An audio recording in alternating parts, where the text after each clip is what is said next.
Tere, kallid martolased, tere, lugupeetud linnapea, et me jätkame vastama küsimustele, mis on juba saanud väga hea traditsioon Maardus. Suur tänu, et olete aktiivsed, et ikka küsite, et saadate head ettepanekud ja ma arvan, et me võiks jätkata tänase portsuga. Loomulikult, tere! Nii, et esimene küsimus saabus Tatjanalt. Et nimelt kirjutab tema, et veebruari algul on Ringi tänaval üks maja elanik valanud ligi 300 milliliitrit elavhõbedat maja õuealale. Päästeameti eksperdid koristasid elavhõbeda ära, nende sõnul ei kujutanud see pakase ilmaga inimestele ohtu. Et aga nende Ringi 44, 46, 48 ja 52 nende majade elanikud tunnevad endiselt suurt muret oma laste turvalisuse pärast ning paluvad viia läbi uus kontroll. Et palume linnapea aidata sellele kaasa.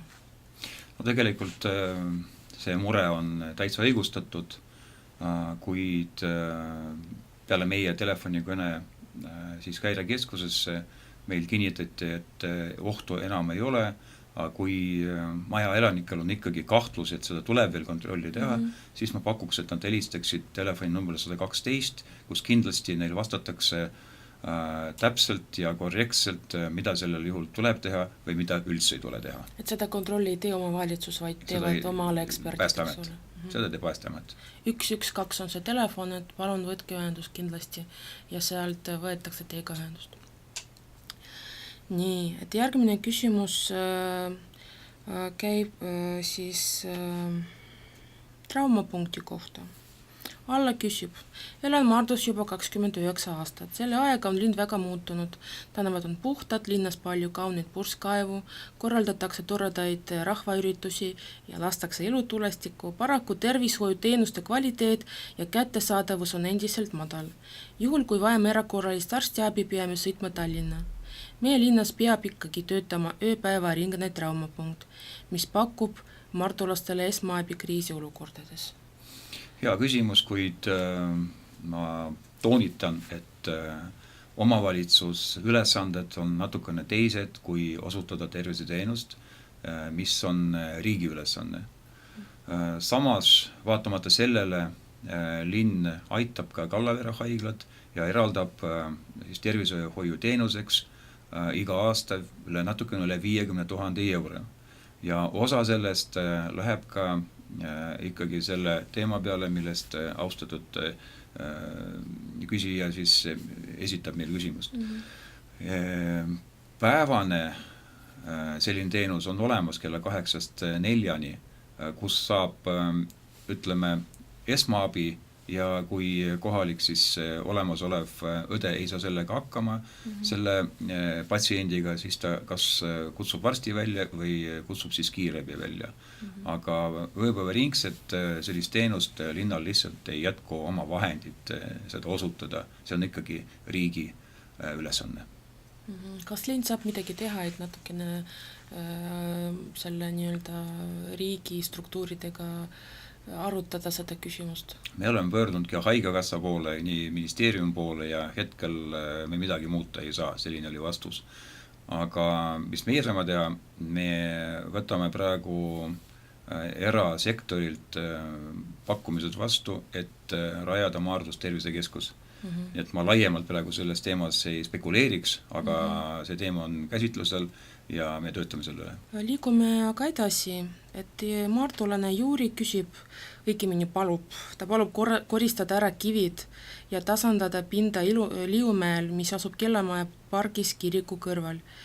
See oleks suur kingitus kõikidele maardulastele ja nende vanematele. Lapsed hakkaks veetma rohkem aega vabas õhus ning vanemad oleksid kindlad liugu laskmise turvalisuses. No, väga hea ettepanek, tere tulnud, et meie linna elanikud hoolitsevad oma heaolu eest ja näitavad ka siis linnavalitsuse, kus on, ütleme, hetkel nõrk koht. Ja tõesti, vaatasime üle selle koha veel kord ja mure on täitsa õigustatud, aga kuna lumi on juba maas, et hetkel neid ilusaid kive me ei sulanud maas, sulanud ja et hetkel me kive ei hakka puutuma, aga sügisel enne talvesperioodi me loomulikult korjame need kivid sealt ära ja paneme need kuskile teise kohta, et nad oleks siis ohutud meie laste jaoks. Martulane Jelena küsib, kui inimene kukub õnnetult maha libedal teel või trepikojas ning saab tõsist traumat, näiteks käe või jalamurru, et kelle poole peab ta pöörduma hüvitise saamiseks? Kes vastutab kahju tekitamise eest? Kas siis majaomanik, on see nüüd korteriühistu või keegi teine majaomanik või territooriumi valdaja? See võib olla nii siis ka sama korteriühistu territoorium, võib ka olla linna territooriumil. Kui see inimene hetkel ei saa aru, mis territooriumil ta asus, siis ta võib ilusti tulla linnavalitsusse küsida, et selle kohal, kelle see maa kuulub ja see maa omanik, kes peab seda territooriumi korrustama, kannab ka vastutust selle eest. Aga näiteks kui see on see ala, kus inimene kukkus, näiteks kuulub elumaja juurde, aga majas ei ole ühistud, et kes siis nagu vastutab? Siis seal on hooldaja. Selle maja hooldaja, on see nüüd üks või teine firma, siis tuleb sinna pöörduda. Oluline on ka see, et tegelikult korteriühistud ja maja elanikud tegelikult vastutavad oma teede korras hoiu eest ka. Loomulikult vastutavad ja sinna poole tulebki pöörduda. Aga järgmine küsimus saabus Igorilt, kes küsib järgmist küsimust. Millal linnade vahelised bussid hakkavad tegema vahepeatust Maardus? Taoline praktika on väga levinud paljudes teistes linnades. Selline lahendus säästaks meile palju aega ning teeks reisimise kiiremaks ja mugavamaks. Midagi taolist Maardusse ka planeeritakse? Kui on rahvusvaheline liin, siis marsruudid kinnitab Majandus-Kommunikatsiooniministeerium. Kui on Eesti linnadele vahel mingisugune bussiliin, selle kinnitab Maanteeamet, omavalitsus kinnitab ainult liine, mis käivad omal territooriumil. Nii et hetkel meie omavalitsus siia sekkuda ei saa, ei ole õigust, aga võin öelda, et üks buss meil ikkagi väljub Maardus, see, mis sõidab Sankt-Peterburgi hommikuti, et üks liin ikkagi on ja see läheb kõigepealt Maardus, siis läheb Tallinnasse ja Tallinnas Sankt-Peterburgi. Ja see on Temperantsi kodulehel kindlasti olemas. Selge. Igar küsib ka teist küsimust. Et palume asendada kõrged äärekivid madalamate vastu, et vanematel inimestel ja laste kärudega peredel teha linnas liiklemise mugavamaks ja turvalisemaks. Ja neid kohti, kus kõrgete äärekivide tõttu teed ületada väga raske, on linnast väga palju. Loomulikult me töötame selle ja see on siis kevad-suviseks tööde plaaniks juba planeeritud ja nagu mäletate, me eelmine aasta ise sõitsime siis kärudega mööda linna ja vaatasime need kohad kõik üle. See, mis eelmine aasta planeeritakse, see läbi järgmise aasta eelarvesse ja nüüd siis see aasta me teeme need nõrgad kohad kõik ära. Samas me kavatseme siis meie noorte volikogu initsiatiivil moodustada selline siis lastevankritega retke mööda Maardut, kus veel kord määrata need kohad ära, kus on inimestel ebamugav liikuda ja ütlen veel kord, et see tööplaanis meil on ja me teeme need tööd ära. Viimane Igari küsimus käib siis linnas parkimise kohta. Linnas on teatavasti suur probleem parkimisega, sest parkimiskohtade puudumisest parkivad inimesed oma autod kõnniteedele ja muuruplatsidele. Palume lahendada see küsimus ära. Parkimis on siin igal pool see suur probleem ja midagi uut ei ole, et ka Maardus on see tulnud.